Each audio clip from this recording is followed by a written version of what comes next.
à toutes et à tous et bienvenue dans Blackout, le podcast qui vous parle exclusivement de cinéma à retrouver toutes les 2 semaines sur l'ensemble des plateformes de streaming. Pour débattre et échanger sur des films qui me promettent de diviser, encore à distance ce soir, Camille. Coucou. Leïla. Salut à tous. Et Valentin. Salut.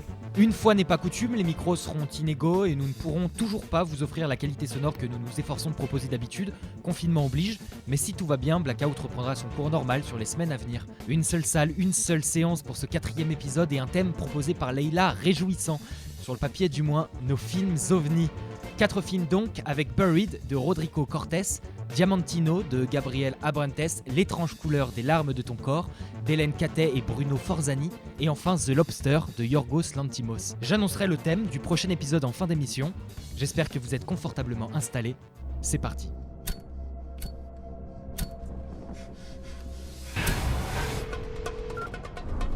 I'm buried in a coffin in the ground. You have to help me, I can't breathe.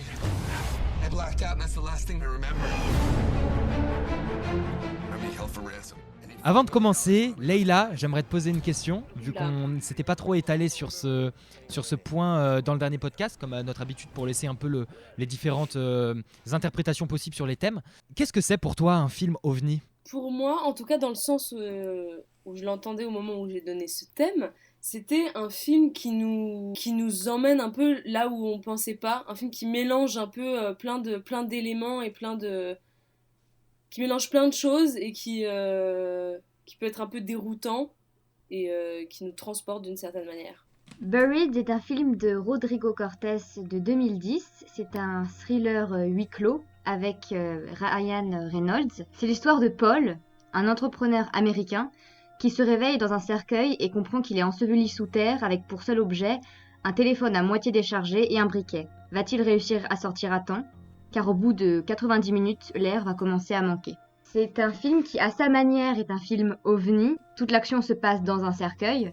Et c'est en cela, en fait, que je l'ai choisi pour ce thème, parce que je me suis dit à quel moment le réalisateur s'est dit « Bon, je vais faire un long métrage quand même, donc 1h35, sur un gars qui est coincé dans un cercueil. » Donc c'est un défi scénaristique, parce qu'il faut quand même réussir à créer de l'action, créer un scénario, une histoire, des choses qui se passent dans une boîte avec un acteur et 2 objets. En gros, c'est ça. Donc j'ai trouvé que c'était très fort et que en ça c'était vraiment quelque chose ça m'a surprise énormément et ça crée une atmosphère qu'on n'a pas l'habitude de voir au cinéma parce qu'on se sent enfermé dans cette boîte avec ce gars-là. On s'imagine tellement de choses. C'est aussi un défi pour l'acteur de jouer comme ça dans des conditions c'est difficile parce qu'il doit avoir des contraintes de mouvement très précises, c'est vraiment unique en son genre. Donc c'est un film que je conseille vraiment de voir parce que c'est unique et que ça procure des sensations vraiment particulières et que c'est très rare. Un huis clos dans un cercueil, c'est-à-dire que le scénario est complètement unique, mais c'est difficile d'en parler sans spoiler.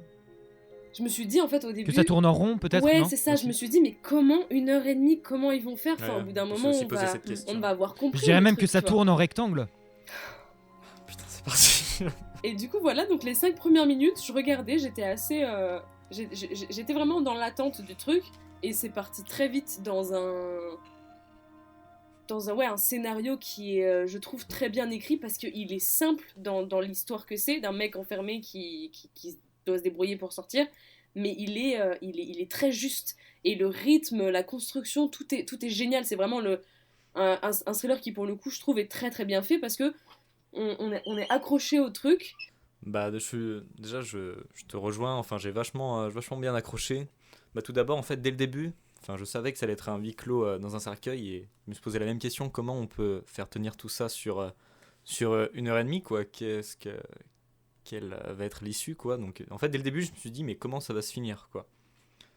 Et vraiment la toute première chose que j'ai remarqué, même avant que le film commence, c'est les génériques. J'ai trouvé qu'ils faisaient très pas old school mais dans sa mise en scène, je sais pas, ça me faisait penser à des vieux films des années 90 il y a un côté Hitchcock même avec cette musique, voilà, ça présente tout comme ça. Donc dès le début je me suis dit ça te met dans une ambiance un peu un peu particulière. Ouais, bah, je vais pas dire grand chose de nouveau, j'ai envie de dire, par rapport à ce que vous venez de dire. C'est-à-dire que Buried, moi, je l'ai découvert pour la première fois avec Camille, donc on l'a vu ensemble pour la première fois. Et pas au cinéma du tout, sur une télé. Mais c'est vrai que directement, moi, je suis vraiment rentré dans un. Ce qui m'a amené à voir ce film, c'est surtout la curiosité. Donc, comme vous l'avez tous dit, c'est-à-dire le tour de force de se dire on va faire un film, voilà, le challenge de se dire on va faire un film d'1 h 30 dans un cercueil. Et ce challenge a été très utilisé par la promo. Il a été, bien sûr, évidemment, c'est ce qui attire, j'ai envie de dire, la curiosité. C'est un concept. Ce qui attise la curiosité. Mm. Ouais. Et c'est un film qui, directement, de par son atmosphère, de par, je trouve, son immersion, m'a tout de suite pris et entraîné. C'est-à-dire que le film, sans spoiler, hein, c'est pas du spoil, c'est-à-dire que le film commence quand même par un long plan qui est dans le noir, avec juste le son de sa respiration. Et le film joue énormément sur les sons. Et dès l'ouverture du film, moi je suffoquais déjà. C'est-à-dire que je suis pas claustrophobe du tout, mais le film commence et il y a déjà ce sentiment d'oppression qui prône, j'ai envie de dire. Et il y a quelque chose d'intéressant avec le film, c'est qu'il est tourné en scope, qui est le format classique, j'ai envie de dire, du cinéma, qui est ce format rectangulaire très long, qui est censé au cinéma prendre tout l'écran. Et normalement, ça c'est un format qui a été mis en place pour la première fois dans les grands films américains qui pouvaient proposer des très grands plans d'ensemble sur les paysages. Et là, ce qui est intéressant, c'est qu'il utilise ce format-là pour un film qui se passe entièrement dans un cercueil.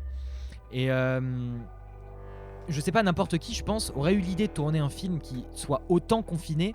Il aurait choisi un autre cadre, et on voit souvent pour les films qui ont un scénario qui est oppressant, ils choisissent de resserrer le cadre, donc de prendre du 1.33 ou du 1.1 comme The Lighthouse par exemple.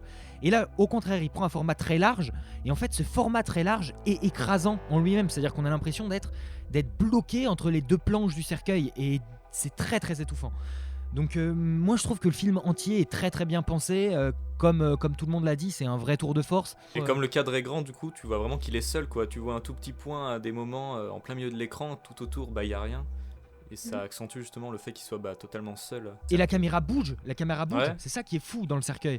Dire qu'on part quand même de ses pieds, de vers son nez, je trouve ça fascinant en termes de technique et d'artisanat surtout. Parce que le film, il a une grande part d'artisanat, et quand on voit les making-of, on voit les gens, ils déplacent les planches au fur et à mesure que la caméra bouge, les planches du cercueil, pour pas qu'on voit du coup qu'il manque des planches à des endroits. Enfin, c'est vraiment, il y a un côté artisanal qui est vraiment très très plaisant, j'ai envie de dire, et que après. Je vais vous laisser parler après pour la partie spoil, parce que je ne vais pas avoir grand chose à dire dans la partie spoiler. Mais c'est vrai que par contre, par rapport au film OVNI, je trouve que c'est un film qui est ingénieux et un film qui est curieux. Mais pour autant, est-ce que pour moi, vis-à-vis de la définition que je me faisais d'un film OVNI, est-ce que pour moi c'est vraiment un film OVNI, c'est-à-dire qui est vraiment à part et dans un monde à part, comme peuvent l'être par exemple les trois autres films dont on va parler tout à l'heure? Je sais pas, et je pense que ça mérite peut-être débat. Je pense que ça mérite débat. Bah, juste pour souligner ce que tu viens de dire, en fait, je pense ce qui peut te faire dire ça, c'est le fait que en fait, le film, quand il réfléchit, il est crédible, ça pourrait très bien arriver, alors que dans les trois autres films, il y a vraiment des éléments, non quoi, tu te dis, ça peut pas Ouais, se c'est passer peut-être qu'il n'y a pas dans le la vraie côté vie, vraiment. c'est ça qui t'a dérangé. Ouais. Bah, ça dépend ce qu'on entend dans OVNI, mais c'est vrai que Oui, mais c'est pour je ça, suis ouais, tout le complètement monde a d'accord. sa C'est-à-dire que c'est définition. je suis d'accord que du coup, il peut paraître. Dans OVNI, on entend ce truc un peu complètement décalé, perché, déjanté, et qu'il y a pas forcément, qu'il y a pas en fait dans Buried. Mais pour le coup, Buried, c'est vraiment dans l'idée en fait. Oui, c'est le concept qui C'est est... pas Camille. dans. Oui. Je vais faire un sacré jeu de mots, mais en fait, pour moi, dans OVNI, il y a ce côté soucoupe volante, donc qui vole, et Buried, je trouve qu'il y a un côté très terre à terre. Non, mais j'y ai pensé. Comment, en fait, on est au même point que lui, on ne sait pas, est-ce que c'est une blague, est-ce que c'est pas une blague. On ignore tout parce qu'on ne voit rien en fait.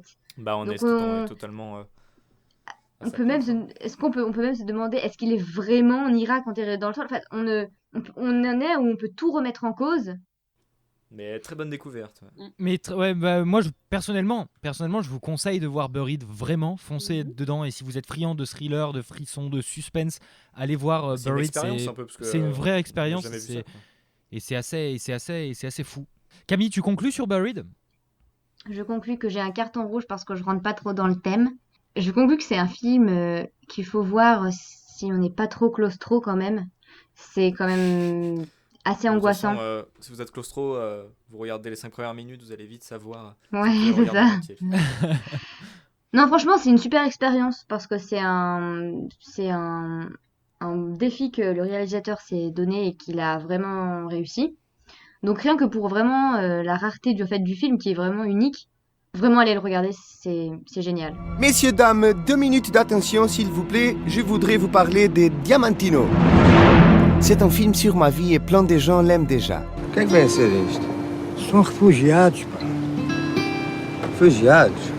C'est vrai, en dehors du football, je ne connais pas grand-chose. Je parle pas très bien le français, mais ça va? Vous avez compris? Sorti en novembre 2018, Diamantino est le dernier film de Gabriel Abrantes et Daniel Schmidt. Diamantino, c'est lui, le meilleur joueur du Portugal, multimillionnaire, dieu du stade. Mais est-ce qu'il est plus que ça? En fait, pas vraiment, parce qu'à part le foot, Diamantino ne connaît rien. Peu à peu, on va rentrer dans son monde, dans son esprit, et apprendre à découvrir ce personnage très particulier. Eh bien moi, Diamantino, c'est un film que j'ai vu du coup au cinéma quand il est sorti, donc il y a il y a 2 ans. Il y a 2 ans. 2018, ouais. Ouais, il y a 2 ans, et sur le coup, en fait, je crois que je suis allée le voir sans savoir ce que c'était complètement. J'y suis allée toute seule, j'avais juste envie de voir un film, et j'y suis allée comme ça. Et dès le début, je me suis dit, dans quelle séance je suis allée? Qu'est-ce que c'est que ce truc? Et vraiment, dès le début, je me suis dit, quoi? Cette espèce d'incompréhension énorme. Et après, ouais, je suis rentrée dans le film, je me suis laissée emporter par l'univers, et je suis ressortie de cette séance en me disant, waouh, pour moi, j'ai vu quelque chose de vraiment cool et que je ne serais pas allée voir. Je pense, si, je sais pas, c'était vraiment un coup de chance, une coïncidence, et j'étais vraiment contente de l'avoir vu parce que, enfin, tout ne m'avait pas plu de la même façon. Il y avait des choses qui me laissaient un peu moins, qui me plaisaient un peu moins que d'autres dans le film, quoi. C'est pas un film pour lequel j'ai eu un coup de cœur énorme, mais j'étais vraiment contente de l'avoir vu. J'étais contente du chemin que j'avais parcouru, de tout ce que ça nous avait raconté, des émotions et des sentiments que j'avais ressentis. J'ai vraiment vécu quelque chose pendant cette séance, et c'est pour ça que je me suis dit, il faudrait que j'en parle. Et c'est un film que j'avais en tête dans le sens où je me suis dit, j'aimerais bien le faire découvrir, j'aimerais bien en parler. Et du coup, c'est de ça qu'est devenu le thème OVNI. C'est parce que je voulais parler de Diamantino. Peut-être que je vous laisse parler d'abord. On raccrochera les wagons pour t'aider. Voilà, vous raccrocherez les wagons. J'ai pas du tout envie d'être méchant ou quoi que ce soit, parce que c'est pas du tout un film qui provoque de la haine, j'ai envie de dire, comme certains films peuvent le faire. Je veux dire, il y a des films qui provoquent vraiment cette sensation où t'as envie de défoncer le film un peu, tu vois. J'ai pas envie de défoncer le film parce que c'est un film que je trouve gentil. C'est un film qui est gentil et qui est, je pense, foncièrement gentil. Mais très sincèrement, j'ai un peu l'impression de vraiment rien avoir à dire dessus. C'est pas du tout ma came. C'est pas du tout un délire qui me fait rire. C'est pas du tout un délire. C'est vraiment un film duquel je suis resté en dehors, et je vais pas mentir, j'ai eu du mal à le regarder. J'ai eu du mal à rester jusqu'au bout, j'ai envie de dire. Pas dans le sens où... parce qu'on en parlera après, parce que... y a des films qui sont difficiles à tenir pour plein de choses, mais là c'est un film où en fait j'ai tellement pas accroché ni à la thèse ni au film que j'ai eu vraiment du mal à rentrer dedans, et il fallait que je m'accroche parce qu'en fait je regardais l'écran défiler devant mes yeux et j'étais un peu en mode ok, c'est pas je pense c'est pas un film de merde du tout, c'est pas on peut pas dire enfin en tout cas moi je ne qualifierais pas ce film de mauvais film à proprement parler. C'est pas un film où si tu me demandes les pires merdes que j'ai vu au cinéma, je vais pas dire ce film là. C'est juste que c'est vraiment un film qui m'intéresse foncièrement pas, en fait. Et il est assez gentil. Je pense que visuellement, visuellement, c'est errant. Il y a des choses qui se tentent. C'est pas qu'il y a vraiment une singularité qui est proche. Qui pioche un peu chez Dupieux, chez Gondry, pioche un peu par-ci par-là. Donc vraiment, je suis désolé, mais j'ai vraiment très très peu de choses à dire sur le film parce que j'ai presque pas pris de notes en fait en le regardant, et que là je suis un peu à court, quoi. Le seul truc peut-être que je peux te dire, c'est que je pense que c'est un vrai film qui fait un vrai effet what the fuck. C'est-à-dire que moi j'ai commencé le film avec la voix off, etc. Totalement. Et puis j'ai vu les premiers vous savez quoi débarquer sur le stade, et j'étais en mode Mais qu'est-ce que je Non, mais, suis en même, train mais de même regarder? avant, hein. Qu'est-ce que je Euh, suis en train de regarder? Même avant on s'est rendu compte de l'incrustation, genre, enfin, il y a un truc chelou de lui sur le terrain. Moi, j'ai l'impression qu'il était totalement sur fond vert, en train de faire semblant de jouer au foot, avec des fois, il y avait des flous accélérés, des trucs chelous. Bah, juste là où je vais te rejoindre sans être aussi catégorique. Moi, j'ai pas passé un mauvais moment. C'est le genre de film, tu vois, qui, je vais pas vraiment m'en souvenir, mais je le regarde, je finis, je fais, ouais, c'était sympa, j'ai un peu souri. Je sais pas si vous voyez de quel style de film je veux parler. T'es comme ça, tu fais, ouais, c'était sympa. Je pense que c'est un mec, il est d'une naïveté folle. Et c'est ce qu'ils disent pendant attention, je spoil. C'est ce qu'ils disent pendant les études, qu'il a le développement Le quotient intellectuel d'un enfant intellectuel d'un 10 enfant, ans, genre. mais que la zone empathie de son cerveau Et à 300% est ou quelque chose comme ça. extrêmement poussée. Et en fait, c'est vraiment genre. Moi, je trouve que moi, le personnage, la première fois que j'ai vu le film, enfin, il m'a un peu. Ouais, il m'a un peu rebuté, il m'a un peu perturbé. Et la deuxième fois, il m'a énormément touchée. Parce qu'en fait, ouais, il y a un côté assez gentil dans plein d'aspects du film. Mais au fond, c'est vraiment. En fait, c'est un mec qui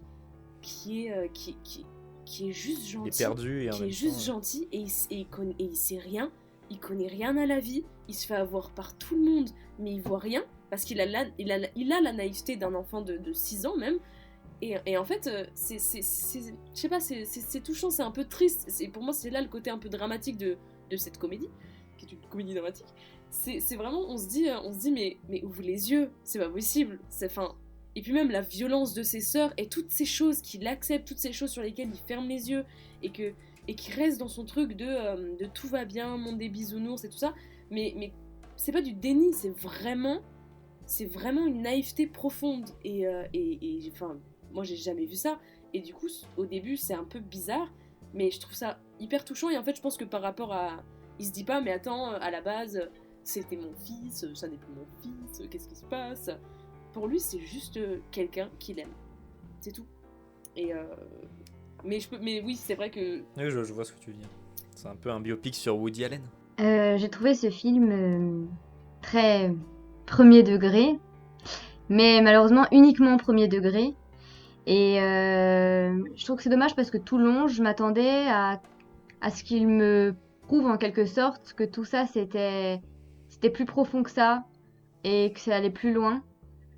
Et en fait, à aucun moment j'ai trouvé ça. Et donc voilà, je sais plus ce que je disais, mais il y a vraiment il y a un mélange qui se fait pas dans le film où il y a des éléments où ça se fait. Alors je sais pas du coup comment on veut le voir, mais des passages très basiques, normaux, enfin, on aurait pu penser que c'est un film normal, et des passages extrêmement, voilà, avec des éléments complètement étranges, ovni complètement, avec cette vapeur rose, ces petits chiens et tous les autres trucs, et auxquels on s'attend pas et qui en fait balance, on est balancé dans quelque chose de complètement Loufoque. bah ouais, voilà, exactement. Mais ce problème, c'est que j'ai trouvé que c'est qu'à chaque fois, j'attendais justement un second degré, quelque chose qui montre que c'était malin, en fait. Et, c'était déçu, par exemple, par les personnages des sœurs, qui sont extrêmement stéréotypés et qui vont pas plus loin que les deux, un peu pestes, qui Ça faisait font un peu caricature, qui en ouais, font voir. Voilà, pour moi, j'ai trouvé Ça que me c'était pensait à très des dessins caricaturé. animés, ces deux personnages. Je trouvais que le propos s'arrêtait juste à ça, en fait, à l'histoire d'un gars qui est. J'ai trouvé que c'était premier degré et j'aurais pu voir ce film avec mes petits frères et sœurs. Et je trouvais que c'est dommage parce qu'au fond, il y aurait pu y avoir quelque chose qui allait plus loin et ça s'arrêtait à ce premier degré que j'arrête pas de répéter. Mais je suis d'accord, Camille, moi c'est ce que je Et, voulais dire tout à l'heure et attends, par gentil. juste. Oui, c'est ça. Le Parce film est que gentil. le film parle d'un mec gentil et naïf, mais je trouve que le film lui-même est gentil et naïf. C'est ça. C'est-à-dire que des fois, c'est bien de voir, tu vois un film sur un mec qui est complètement naïf et tout, mais quand le film a du recul sur son propre personnage, c'est intéressant. d'autant plus Là, je trouve que le intéressant. film est Ouais, comme le c'est ça. personnage, c'est-à-dire que le C'est film ça. lui-même est naïf. C'est ça. Et d'ailleurs, c'est un petit peu montré, je trouve, par les effets spéciaux qui sont vraiment pas très bien faits pour Kitsch. le coup. Et par exemple, spoil, mais pour les seins, en fait, tout simplement, les seins, on n'y croit pas une seconde. Je suis pas d'accord avec ça, genre dans le sens, non, moi je suis pas d'accord avec ça. Je l'ai vu avec mon frère, mon petit frère la deuxième fois. Je l'ai vu avec mon petit frère et ma maman. Et, euh, et pour le coup, mon petit frère qui a 11 ans était vraiment choqué de la violence des sœurs comparée à la douceur du personnage. Et en fait, pour moi, le film se veut pas plus profond que ça, ou ne se veut pas autocritique, ou ne se veut pas. Euh, Enfin, pour moi, le film montre un truc, et il le montre, c'est tout. Et oui, il y a un côté, il y a un côté un peu gentil, un peu premier degré, mais pour moi, pour moi, c'était le but. Pour moi, c'était assumé, et ça, en fait, ça nous plonge. Enfin, moi, je me suis un peu plongée vraiment dans la tête d'un enfant qui veut du mal à personne, et je me disais, mais c'est ouf. Et en fait, après, le film dure 1h30. C'est un film qui est pas extrêmement drôle ou qui n'est pas extrêmement triste non plus, mais c'est juste un film qui nous montre une histoire, je pense, qui voulait montrer un truc un peu décalé, un peu qui sort avec un personnage très différent des autres, parce que pour le coup, le personnage est. C'est pire qu'un anti-héros. À aucun moment, il peut faire quoi que ce soit de lui-même. Le personnage, c'est un enfant, en fait. Et en fait. Ouais, je pense que c'était juste une volonté, enfin moi c'est comme ça que je l'ai pris, une volonté de nous raconter une histoire et de juste son... Oui, mais c'est ce que Leïla, c'est ce que disait Camille, c'est-à-dire que les personnes sont ultra méchantes et ultra violentes avec lui en comparaison avec lui qui est super gentil. Ouais. Et tout ça c'est ultra c'est ultra caricatural et c'est bien en fait c'est ça qu'on reproche au film. C'est le fait que ce soit ultra lisse en fait, c'est-à-dire que les personnes sont méchantes, elles sont Il n'y a juste pas de méchantes. nuance vraiment. Et lui, en fait, il est gentil, il est juste gentil. Et c'est juste lui qui est gentil Oui, et toutes mais les personnes autour qui sont méchantes. Et c'est-à-dire que moi, je trouve ça. Bah, en fait, je trouve ça pas intéressant du tout parce que je trouve qu'il y a pas de nuance. Et il y a pas. À la limite, c'est divertissant. C'est ce que je disais tout à l'heure, c'est pas une merde. Oui, c'est ça, C'est un film que je tu trouve dis, ouais, gentiment voilà, divertissant. c'est ça pas amène méchant. pas, ça amène Genre- pas d'analyse, je trouve. C'est-à-dire que tu sors du film, tu n'as Y a rien pas à apporter d'analyse. parce que tout est dit et tout est donné.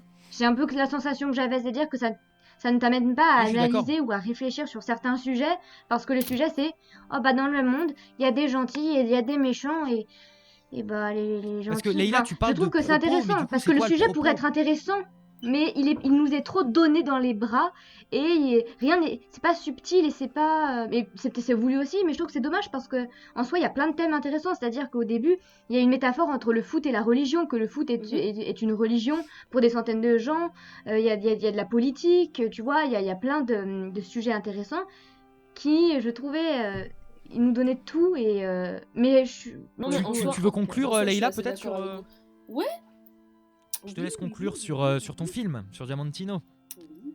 Eh bien, moi, je vous invite à voir Diamantino si vous avez envie. Après, oui, je suis d'accord avec vous. C'est en grande partie du divertissement. Je pense que si vous avez envie de vous divertir et de regarder un film qui vous sort un peu de du schéma classique qu'on peut avoir, ça peut être pour moi, c'est un bon moment à passer. Plutôt familial aussi, hein. Plutôt familial comme film, non? Oui, plutôt familial. Oui, moi, je l'ai vu avec ma famille. C'était un bon moment. Moi, c'est un film qui m'a touchée. Je peux comprendre que ce soit pas le cas, mais ouais, moi, je vous invite à voir ce film pour ce qu'il apporte ou peut-être aussi ce qu'il a pas, mais dans sa construction qui, pour moi, sort un peu de l'ordinaire. Edwige. Edwige. Votre femme connaît les secrets des gens qui habitent ici. Vous êtes en danger.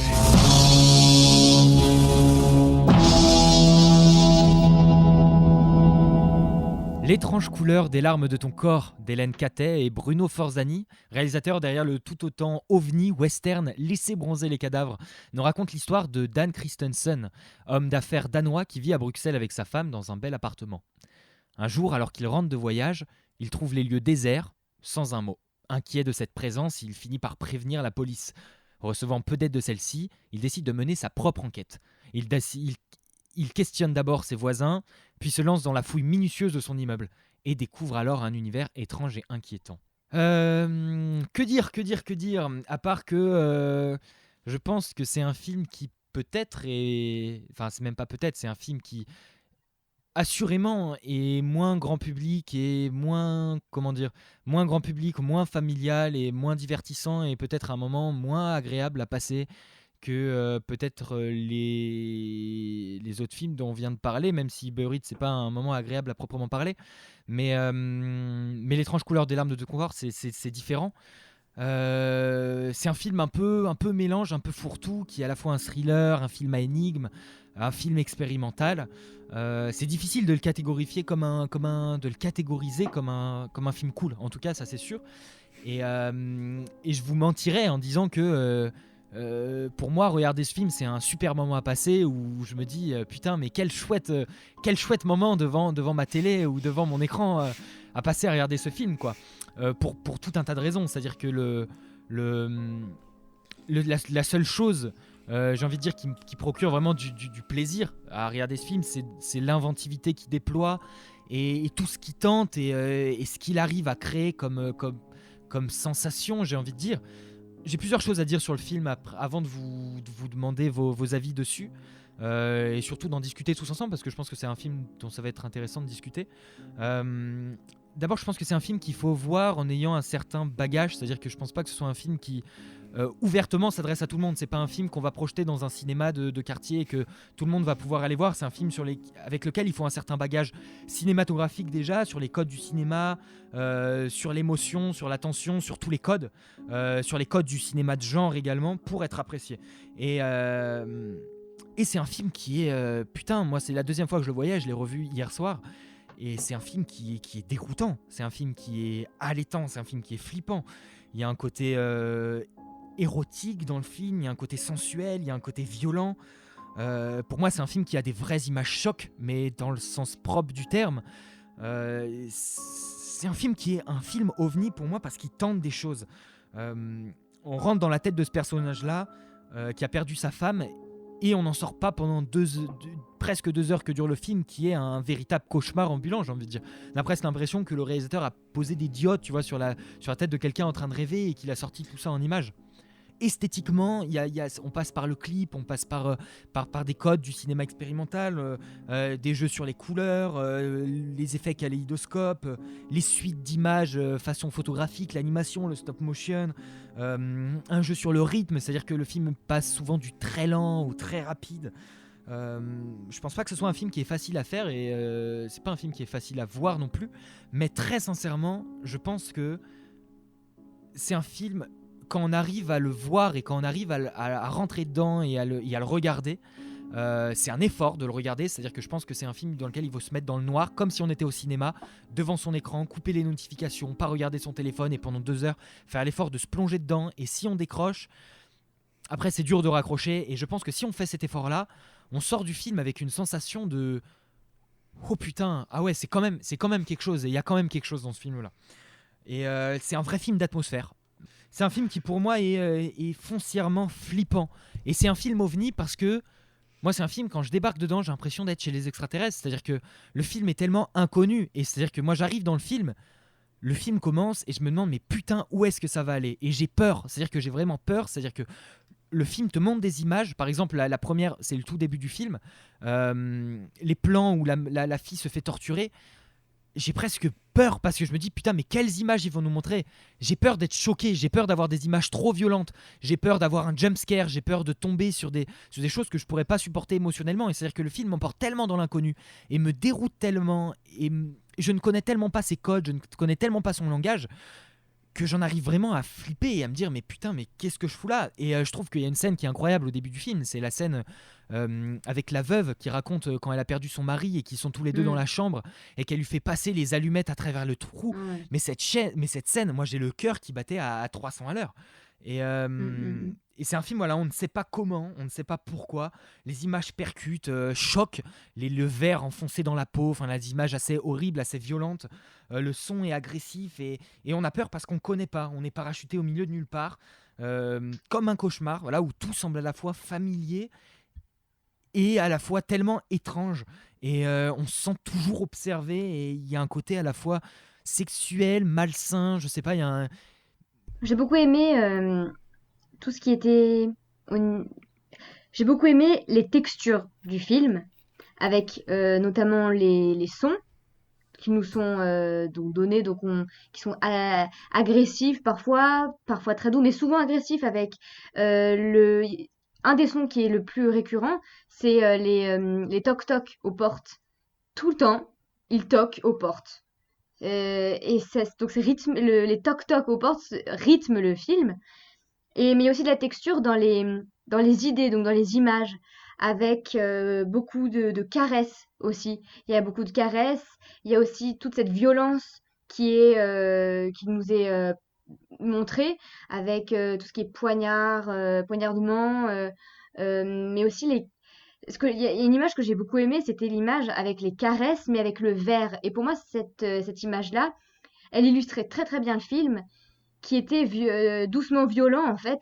Voilà, c'était une caresse piquante en fait, c'est-à-dire qu'elle caressait, mais sous la main, elle avait le verre qui lui enfonçait sous la peau, donc c'est pervers, c'est doux et violent, et cette image, j'ai trouvé très forte, et elle résume bien le film, qui est plein de sons, d'images, Sur les de sens, le couleurs. film joue beaucoup sur les Sur sens. les sens, énormément, énormément.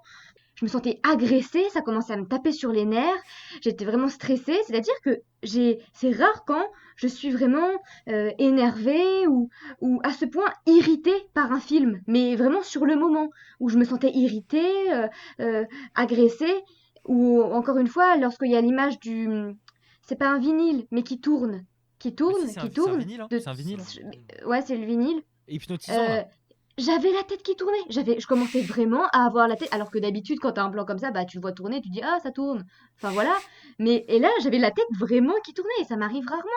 Quand j'ai des sensations physiques, vraiment, quand je regarde un film. Donc j'ai trouvé que au niveau des sens, c'était incroyable que ça proposait des choses très concrètes. Ils arrivaient concrètement à bouger des choses dans notre corps. Et donc tu disais, on se sent observé. Lucien, tu disais ça, et lui-même, à un moment, il dit je me sentais observé. Et voilà, il y a une présence des yeux et du regard, qui est omniprésente, avec des yeux de partout. Déjà chez lui, le grand tableau avec les yeux d'une femme comme ça, là. Ensuite, les poupées. Il y a tout le temps un rapport avec les murs, les portes, les cloisons. On se croit protégé, mais on l'est pas, on est observé. Et pour le coup, j'ai trouvé qu'il y avait beaucoup de sous-entendus, tout nous était pas donné, et c'est vraiment un film à énigmes où nous-mêmes on a un rôle à jouer, nous-mêmes on a une interprétation à donner, et je l'ai trouvé super. Il nous laissait la place d'imaginer ce qu'on voulait, et j'ai pas vraiment compris le film en soi, c'est-à-dire que l'histoire, j'ai pas cherché à la suivre. Visuellement, je pourrais enlever l'histoire, je m'en fiche parce que il y a tous ces sons, toutes ces lumières, c'est vraiment un film de sens, de texture et d'image et de son, et pas forcément d'histoire en fait. J'ai pas compris l'histoire et je cherchais pas à comprendre ce qui se passait. Voilà. Valentin, tu veux y aller ? Je veux bien enchaîner parce que ça fait une bonne transition avec ce que vient de dire Camille. C'est que le film, je vais pas vous cacher, je l'ai fini, je savais pas du tout quoi y penser. Et quand tu présentais le film, Lucien, t'as sorti le bon mot. C'était vraiment... En gros, je suis sorti quand j'ai fini le film et j'étais vraiment pas du tout dans une situation confortable. J'étais là, je fais mais qu'est-ce que je viens de voir ? Et plus j'y repensais, plus je me disais que les idées étaient vachement bien, les lumières, les techniques. Et en fait, je me suis dit, mais en fait, ça aurait été bien d'en faire un moyen métrage, quoi. Mais là, 1h40, c'est comme ça, t'es à bout de souffle un peu. T'es là, tu comprends pas ce qui se passe. Après, peut-être que le fait d'avoir trouvé ça crispant, entre guillemets, pas confortable, c'est peut-être le but. Eh bien, moi, j'ai envie de le revoir parce que j'ai décroché fort. Mais je m'explique. J'ai adoré ce film. Vraiment, j'ai adoré ce film parce que, en fait, j'ai été captivée. J'ai été captivée dès le début.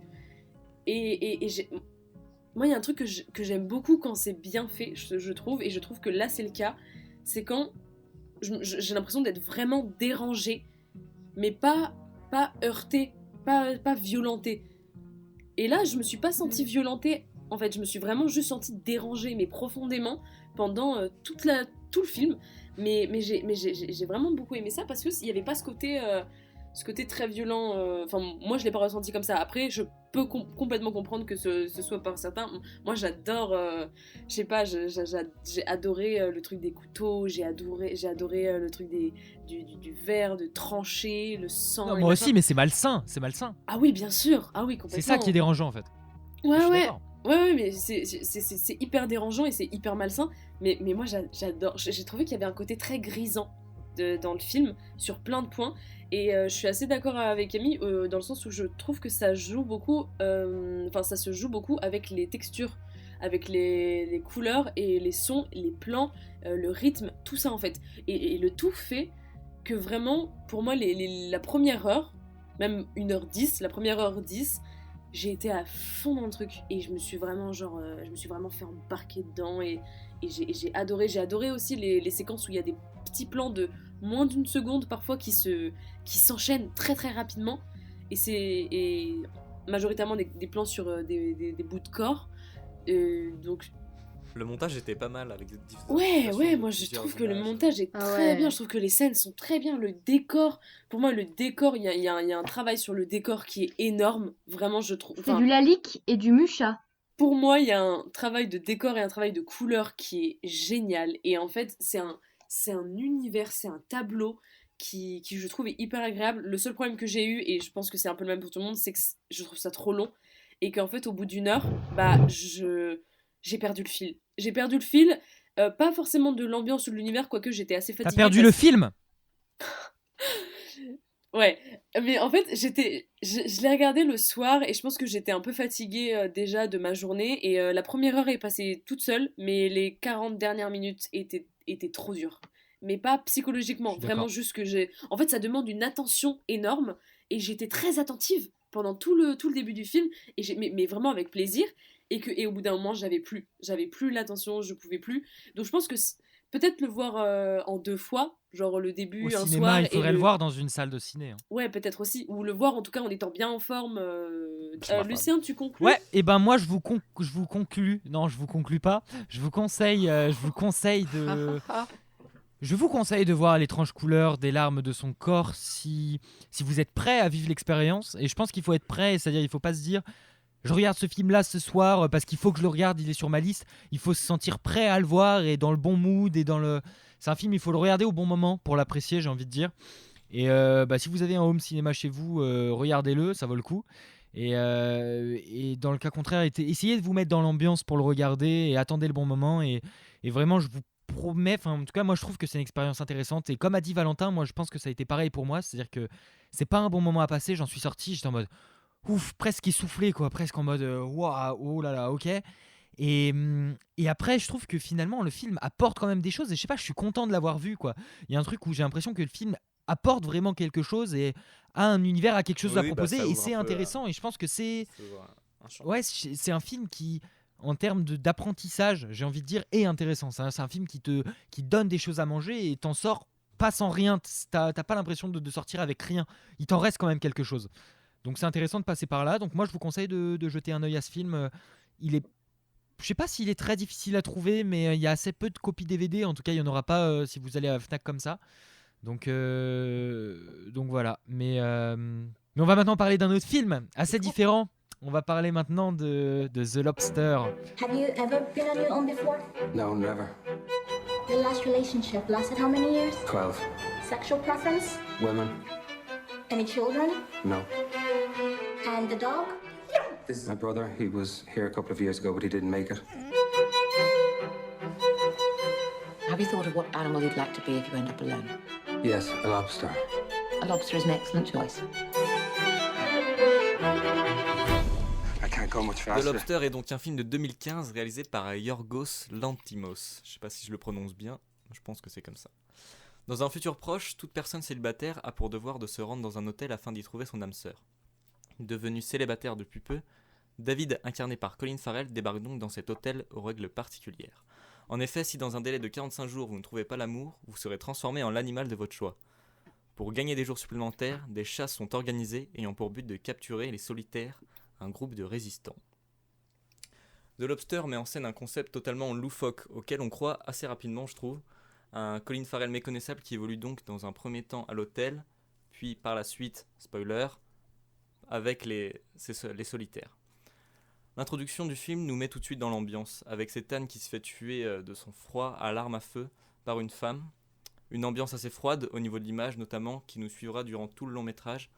À savoir aussi que le film a été tourné en Irlande, entièrement avec des lumières naturelles, excepté des scènes de forêt de nuit où là il y a des projecteurs, et aucun acteur n'a été maquillé sur le tournage. Donc je pense que c'était pratique, et en même temps ça servait aussi le film.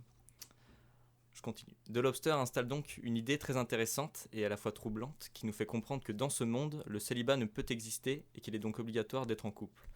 Une sorte de formatage de la société. Le but du film est donc de nous questionner de manière très originale sur les relations humaines.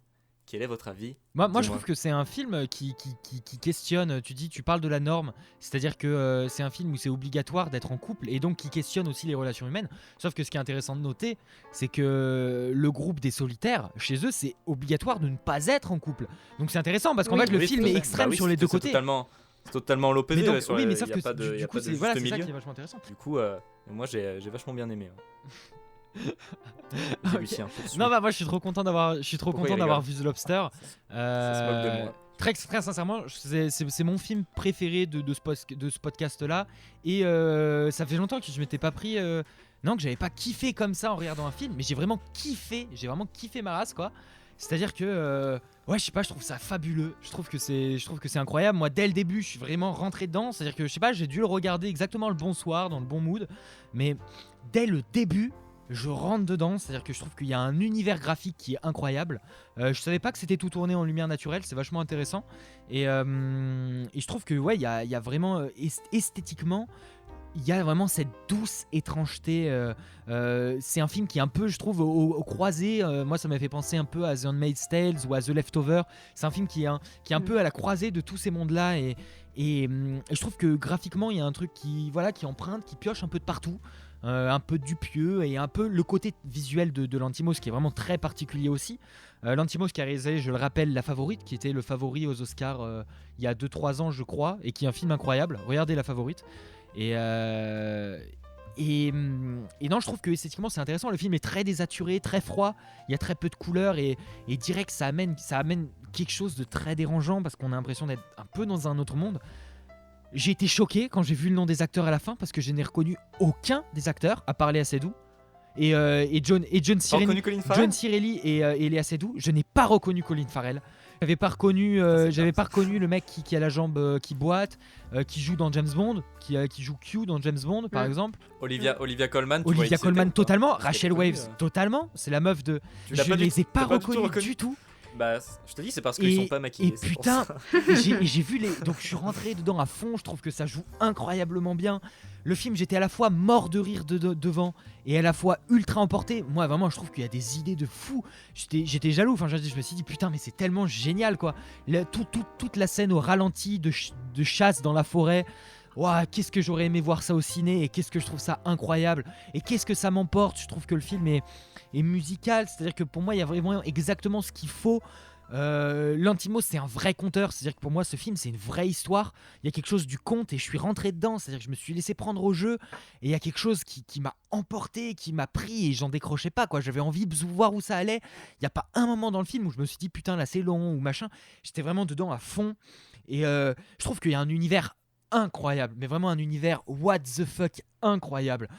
C'est ultra cohérent, tout est ultra cohérent. Il n'y a pas un moment dans le film où je me suis dit ça c'est bizarre, qu'est-ce que ça fait là. C'est-à-dire que je trouve que tout est d'une cohérence incroyable. Je trouve que le scénario est incroyable. Je trouve que mais là c'est vrai que non, The Lobster, je sais pas, c'est un univers qui me parle vraiment. Et c'est le genre de rêve que je pourrais faire, tu vois, j'en sais rien. C'est vraiment un truc ça m'a fasciné. Et je trouve que dans le film, en termes de montage, il y a une maîtrise du temps qui est incroyable. C'est-à-dire qu'il te plonge là-dedans. Et moi, au bout de 10 minutes dans le film, j'ai l'impression de plus savoir combien de temps ça faisait que je regardais ce film. Et j'ai l'impression de voir les semaines passer, les jours passer.